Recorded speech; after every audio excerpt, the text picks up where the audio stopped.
जय श्री राम दोस्तों, वेदांतना चैनल में आप सभी का स्वागत है। जय श्री राम, जय श्री कृष्णा। आज हम बात करेंगे पति परमेश्वर के बारे में। आचार्य चाणक्य कहते हैं कि स्त्री न दान से, न सैकड़ों व्रतों से और न ही तीर्थों की यात्रा करने से उस प्रकार शुद्ध होती है जिस प्रकार से अपने पति के चरणों को धो करके प्राप्त जल के सेवन से शुद्ध होती है। आशय यह है कि पत्नी के लिए पति ही सब कुछ है, अतः उन्हीं की आज्ञा सर्वो भाव पालन करना चाहिए। उनकी इच्छा के विरुद्ध किसी प्रकार का व्रत तप अनुष्ठान नहीं करना चाहिए। ब्राह्मणों के गुरु अग्नि, वर्णों के गुरु ब्राह्मण, स्त्रियों का एकमात्र गुरु पति होता है, लेकिन अतिथि सभी के गुरु होते हैं। इसलिए अतिथि देवो भव का उपदेश श्रुति करती है। भारतीय संस्कृति का यह आदर्श है कि स्त्री का महत्व सर्वोपरि दिया जाता है।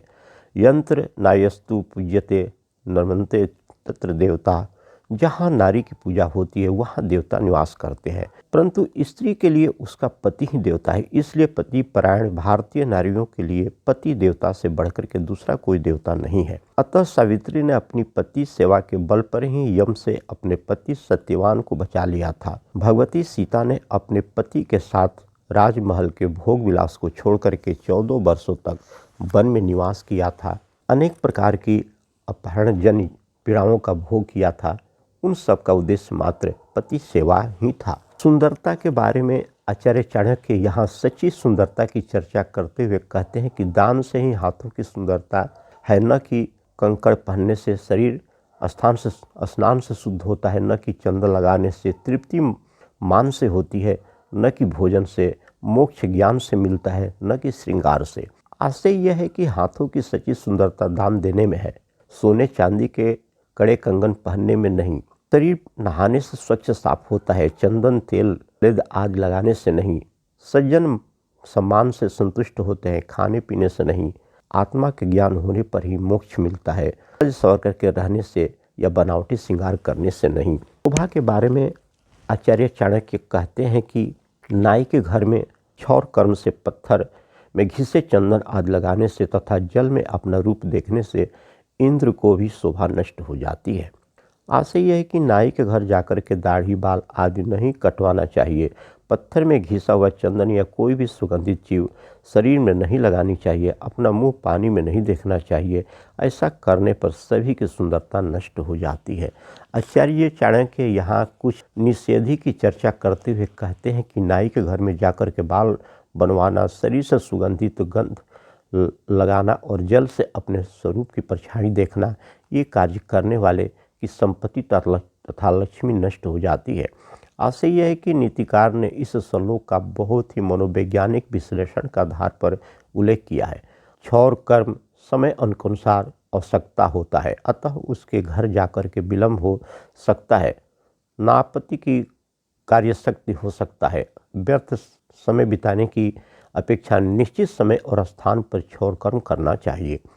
मूर्ति पूजा में मूर्तियों के प्राण प्रतिष्ठा के बाद देव बुद्धि और भावना परस्पर गंधाक्षत डाला जाता है। केवल पत्थर में गंधाक्षत लगाने का कोई औचित्य नहीं है। जल में अपना स्पष्ट स्वरूप नहीं दिखने के कारण भ्रम हो सकता है, इसलिए जल में देखा गया स्वरूप प्रामाणिक नहीं होता। अतः इन तीनों कार्यों को करने वाले अप्रामाणिकता के कारण नष्ट हो जाते हैं। आचार्य चाणक्य कहते हैं कि तुंडी के सेवन से बुद्धि तत्काल नष्ट हो जाती है। वच के सेवन से बुद्धि का शीघ्र विकास होता है। स्त्री के साथ भोग करने से शक्ति तत्काल नष्ट हो जाती है तथा दूध के प्रयोग से खोई हुई ताकत फिर वापस लौट आती है। अतः स्पष्ट है कि तुंडी विनाश बुद्धि विनाशक है तो वच बुद्धिवर्धक है। स्त्री बल नाशक है तो दूध बलवर्धक है। अतः स्त्री और तुंडी से होने वाली क्षतिपूर्ति वच और दूध के सेवन से ही करनी चाहिए। सुगृहिणी की महिमा के बारे में आचार्य चाणक्य कहते हैं कि जिस घर में शुभ लक्षण वाली स्त्री हो, धन संपत्ति हो, विनम्र गुणवान पुत्र हो और पुत्र का भी पुत्र हो, तो स्वर्ग लोक का सुख ऐसा घर से बढ़कर के नहीं होता है। आशय यह है कि जिस घर में सुशील, सुंदर, शुभ लक्षणों वाली पत्नी हो, धन की कमी नहीं हो, पुत्र पौत्र माता पिता का आज्ञाकारी हो और पुत्र का पुत्र भी अर्थात पोता भी हो गया हो, ऐसा घर पृथ्वी में ही स्वर्ग के समान है। स्वर्ग के सुख भी इससे अधिक नहीं होते हैं। इन पशु के बारे में चर्चा करते हुए कहते हैं कि गुणहीन पशु के समान होता है। आचार्य चाणक्य कहते हैं कि भोजन, नींद, भय तथा मैथुन करना, ये सब बातें मनुष्यों एवं पशुओं के समान रूप से पाई जाती है, किंतु ज्ञान मनुष्य में ही पाया जाता है, पशु में नहीं।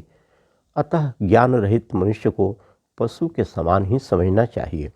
आशय यह है कि भोजन करना और नींद लगने पर सो जाना, किसी भयंकर वस्तु से डर जाना तथा मैथुन करके संतान पैदा करना, ये सब बातें मनुष्यों से भी पाई जाती है, पशुओं में भी। किंतु अच्छे बुरे का ज्ञान, विद्या का ज्ञान यदि केवल मनुष्य ही प्राप्त कर सकता है, पशु नहीं। इसलिए जिस मनुष्य में ज्ञान न हो, विद्या न हो, उसे पशु के समान ही समझना चाहिए। आचार्य चाणक्य कहते हैं कि मद से अंधे बने मूर्ख हाथी ने अपने कानों के पास मंडराने वाले भौरों को कान में उड़ा दिया।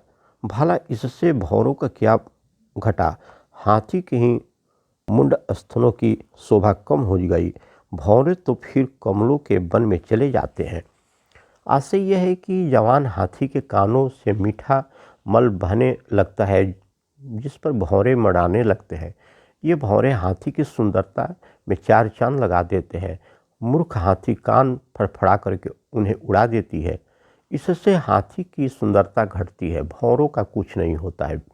वे किसी कमल वाले सरोवर में चले जाते हैं। यदि मूर्ख व्यक्ति गुण लोगों का आदर नहीं करते तो इससे गुणी का कोई नुकसान नहीं होता है। उन्हें आदर देने वाले अन्य लोग मिल जाते हैं, किंतु मूर्ख को गुणी लोग नहीं मिलते हैं। पर दुख कातरता के बारे में आचार्य चाणक्य कहते हैं कि राजा, वेश्या, यमराज, अग्नि, चोर, बालक, याचक और ग्राम कंटक, ये 8 लोग व्यक्ति के दुख को नहीं समझते हैं। आशय यह है कि राजा, वेश्या, यमराज, आग, चोर, बच्चे, भिखारी तथा लोगों को आपस में लड़ा करके तमाशा देखने वाले व्यक्ति, ये 8 दूसरे के दुख को नहीं समझते। राजा पहले तो दुख क्या होता है इसे जानता ही नहीं है, क्योंकि जाके पैर ने पड़ी पिड़ाई बेवाई, सो क्या जाने पीर पिड़ाई, यह कहावत 16 आने सही है। जिसने दुख देखे ही नहीं हो, वह दूसरे के दुख को क्या समझता है। इसके साथ ही राजकाज चलाने में राजा को कठोर भी होना पड़ता है। भला एक वेश्या को दूसरे दुख दर्द से क्या मतलब है? उसकी तरफ से कोई मरे या जिए, किसी पर घर फूके या बर्बाद हो, उससे क्या मतलब? उसे तो पैसा ही चाहिए। यमराज भी दूसरे के दुख को नहीं देखता। किसी के परिवार रोए या बिलखे, उसे तो अपना काम करना ही होता है। चोर का तो पेशा ही चोरी करना होता है। चोर कोई महापुरुष तो होता नहीं जो दूसरे की पीड़ा को समझे। बच्चा भला अपने माता पिता या किसी की भी परेशानी या दुख को क्या समझता है? उसका तो काम ही है जिद करना, शरारतें करना। भिखारी भी सबके सामने हाथ फैला देते हैं। उसे क्या पता कि सामने वाले के पास कुछ है या नहीं। और कुछ लोगों को दूसरे को आपस में लड़ाने में ही आनंद मिलता है। ऐसे लोग को तो आत्मा या इंसानियत ही मर जाती है। दूसरे को दुख देने में ही उन्हें खुशी मिलती है। आचार्य चाणक्य कहते हैं कि बाल के नीचे भूमि में क्या देख रही हो? मूर्ख, क्या नहीं जानते हो कि मेरे यौवन को मोती खो गया है? आशय यह है कि किसी युवती ने किसी पुरुष को देख करके लज्जा से सिर झुका लिया, किंतु वह दृढ़ बोला, तुम नीचे जमीन में क्या देख रही हो? क्या तुम्हारा कुछ खो गया है? तो वह युवती बोलती है कि मूर्ख, वहीं मेरी जवानी का मोती गिर गया है, क्या तुम नहीं जानते? पति परायण। आचार्य चाणक्य कहते हैं कि दान करने से, सैकड़ों उपवास करने से या तीर्थ यात्रा करने से स्त्री उतनी शुद्ध नहीं होती जितनी पति के पैरों के जल से होती है। आशय यह है कि पति के पांव धोने या जल ही स्त्री के सबसे अधिक पवित्र बनाता है। इस जल से शुद्धता उसे मिलती है। ऐसी शुद्धता दान, तीर्थदान और सैकड़ों उपवास से भी नहीं मिलती।